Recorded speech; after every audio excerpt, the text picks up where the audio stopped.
नमस्कार, मैं हूं निकिता और आप देख रहे हैं सत्यहिंदी.com। चलिए एक नजर डालते हैं अब तक की सुर्खियों पर। दिल्ली हाईकोर्ट के जस्टिस यशवंत वर्मा के प्रस्तावित तबादले के विरोध में इलाहाबाद हाईकोर्ट बार एसोसिएशन ने मंगलवार को अनिश्चितकालीन हड़ताल शुरू कर दी है। हाईकोर्ट के गेट नंबर 3 पर एकत्र हुए प्रदर्शनकारी वकीलों का नेतृत्व करते हुए बार एसोसिएशन के अध्यक्ष अनिल तिवारी ने पत्रकारों से कहा कि यह विरोध किसी न्यायालय या न्यायाधीश के खिलाफ नहीं है, बल्कि उन लोगों के खिलाफ है जिन्होंने न्यायिक प्रणाली के साथ विश्वासघात किया है। उन्होंने कहा कि हमारी लड़ाई भ्रष्टाचार में शामिल लोगों और पारदर्शिता की कमी वाली प्रणाली के खिलाफ है। फिलहाल हमारी मांग स्थानांतरण आदेश पर पुनर्विचार और उसे वापस लेने की है। आपको बता दें कि दिल्ली हाईकोर्ट के जस्टिस यशवंत वर्मा अपने सरकारी आवास से बड़ी मात्रा में कैश की बरामदगी को लेकर विवादों में हैं और सुप्रीम कोर्ट कॉलेजियम ने कल सोमवार को उनका इलाहाबाद हाईकोर्ट में तबादले का आदेश दिया है। बिहार विधानसभा के बाहर महागठबंधन के नेताओं ने मंगलवार को मुख्यमंत्री नीतीश कुमार के खिलाफ आरक्षण के मुद्दे पर विरोध प्रदर्शन किया। समाचार एजेंसी पीटीआई ने इस विरोध प्रदर्शन का एक video social media platform x पर साझा किया है। इसमें प्रदर्शनकारियों के हाथों में तख्तियां थीं, जिन पर राज्य में आरक्षण को ठीक से लागू किए जाने की मांग की गई। नेताओं ने आउटसोर्सिंग जॉब में रिजर्वेशन लागू करने, नया आरक्षण कानून को 9वीं अनुसूची में शामिल किए जाने की मांग करते हुए दलित और पिछड़ा वर्ग के हक छीनने का विरोध किया। आपको बता दें कि बिहार में विधानसभा चुनाव नजदीक आ गए हैं और ऐसे में वहां राजनीतिक माहौल लगातार गर्मा रहा है।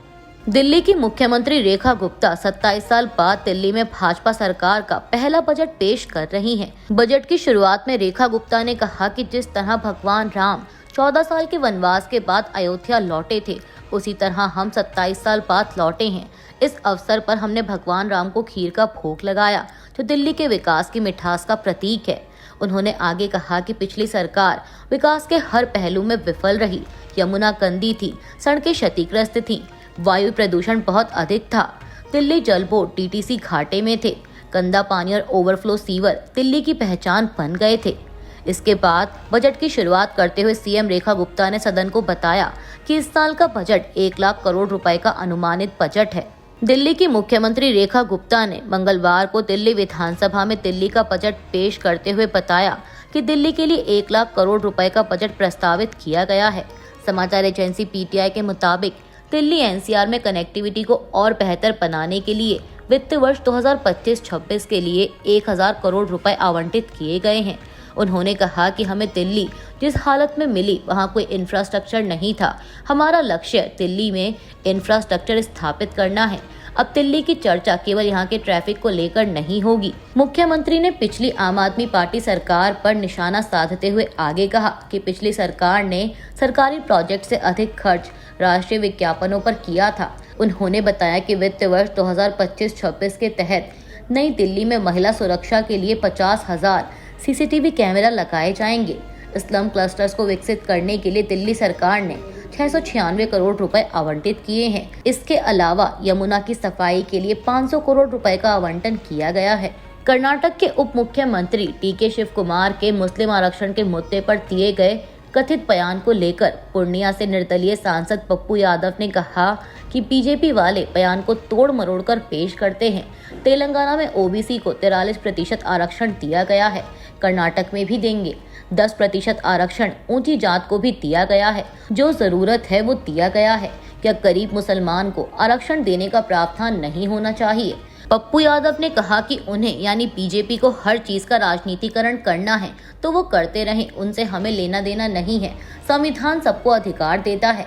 आपको बता दें कि इससे पहले भाजपा ने आरोप लगाया था कि कर्नाटक के उप मुख्यमंत्री डीके शिव कुमार ने मुस्लिमों को आरक्षण देने के लिए संविधान में बदलाव करने की बात कही थी।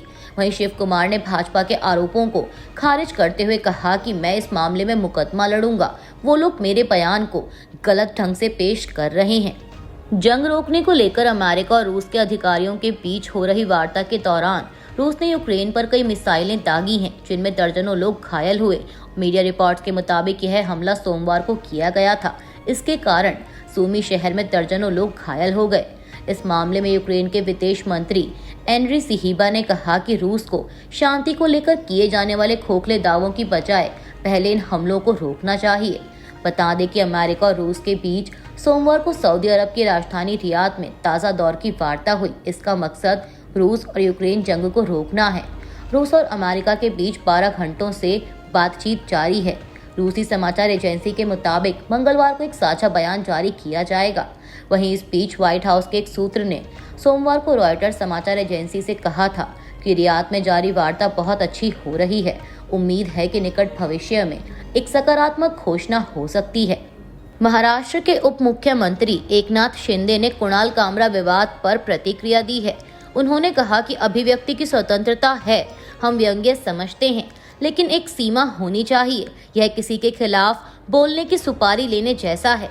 डिप्टी सीएम ने आगे कहा कि इसी व्यक्ति यानी कुणाल कामरा ने भारत के सर्वोच्च न्यायालय, प्रधानमंत्री अर्णब गोस्वामी और कुछ उद्योगपतियों पर टिप्पणी की थी। यह अभिव्यक्ति की स्वतंत्रता नहीं है, यह किसी के लिए काम करना है। हालांकि एकनाथ शिंदे का कहना है कि वो तोड़फोड़ को सही नहीं मानते। उन्होंने कहा कि मैं इस पर ज्यादा नहीं बोलूंगा, मैं तोड़फोड़ को उचित नहीं ठहराता, लेकिन सामने वाले को भी एक स्तर बनाए रखना चाहिए, अन्यथा क्रिया की प्रतिक्रिया होती है। मैं किसी भी बात पर प्रतिक्रिया नहीं देता और चुप रहकर लोगों को न्याय दिलाने के लिए अपना काम करता हूँ।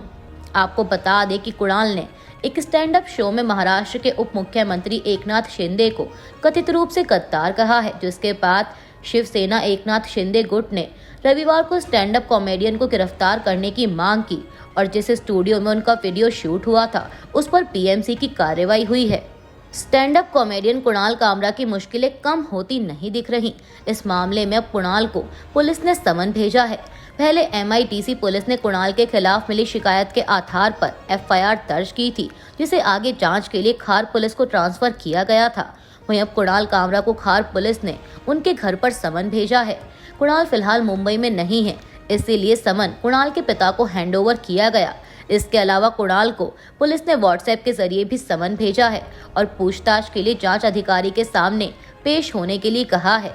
आपको बता दें कि इससे पहले एकनाथ शिंदे पर विवादित कविता लिखने पर कंट्रोवर्सी को लेकर कुणाल कामरा ने बीती रात एक स्टेटमेंट जारी किया था। इंस्टाग्राम पर पोस्ट करते हुए कुणाल कामरा ने साफ तौर पर कहा कि वे माफी नहीं मांगेंगे। उन्होंने लिखा कि मैं माफी नहीं मांगूंगा, मैं इस भीड़ से नहीं डरता और मैं अपने बेड के नीचे छिपकर इसके शांत होने का इंतजार नहीं करूंगा। मैंने बिल्कुल वही कहा जैसा मिस्टर अजीत पवार ने श्री एकनाथ शिंदे के बारे में कहा था। केंद्रीय मंत्री चिराग पासवान की ओर से पटना में आयोजित इफ्तार कार्यक्रम में बिहार के मुख्यमंत्री नीतीश कुमार, उप मुख्यमंत्री सम्राट चौधरी शामिल हुए। वहीं उनके इफ्तार कार्यक्रम का कुछ मुस्लिम संगठनों ने विरोध किया था। इस विरोध पर पत्रकारों से बात करते हुए चिराग पासवान ने कहा कि जिन्होंने बहिष्कार करने का फतवा जारी किया है वो मेरे बहुत अजीज हैं, मैं उनका बहुत सम्मान करता हूं। उनके यानी जमीयत उलेमा हिंद के अध्यक्ष मौलाना अरशद मदनी मेरे परिवार के पुराने रिश्ते रहे हैं। मेरे मन में उनके प्रति बहुत सम्मान है। मैं उनसे बहुत छोटा हूं, तो मैं उन पर कोई टिप्पणी नहीं करूंगा।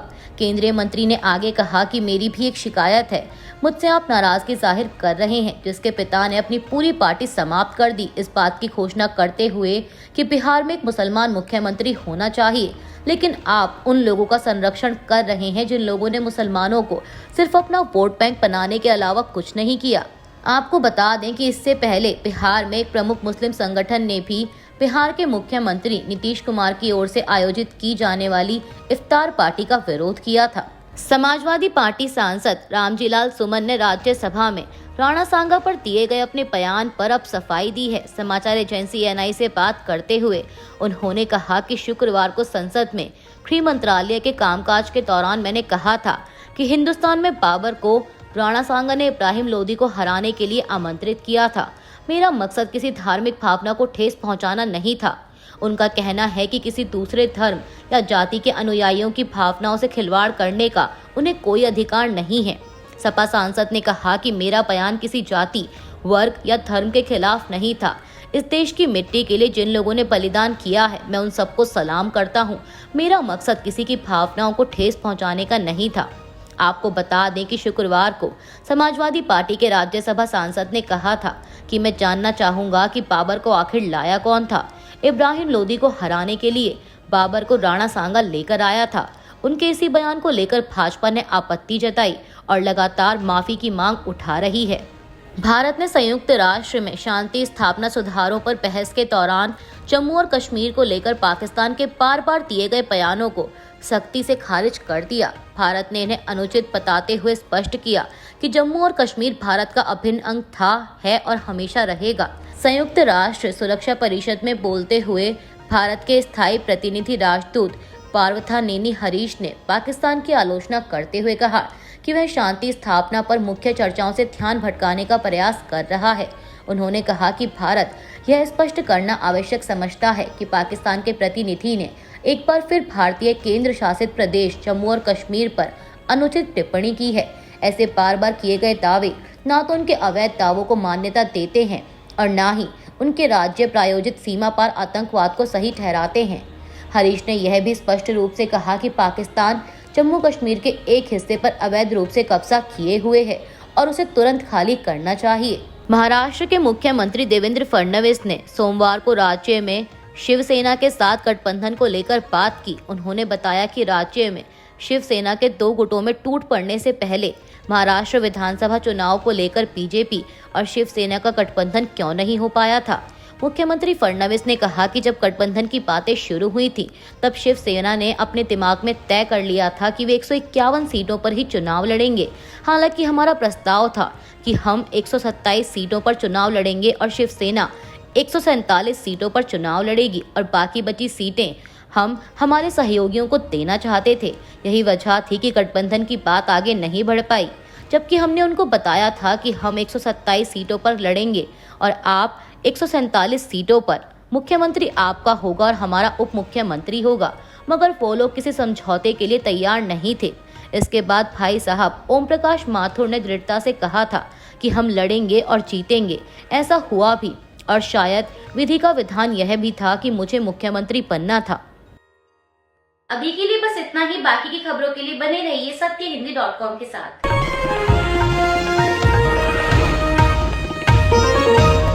Copyright disclaimer under Section 107 of the Copyright Act 1976. Allowance is made for fair use for purposes such as criticism, comment, news reporting, scholarship, and research. Fair use is a use permitted by copyright statute that might otherwise be infringing.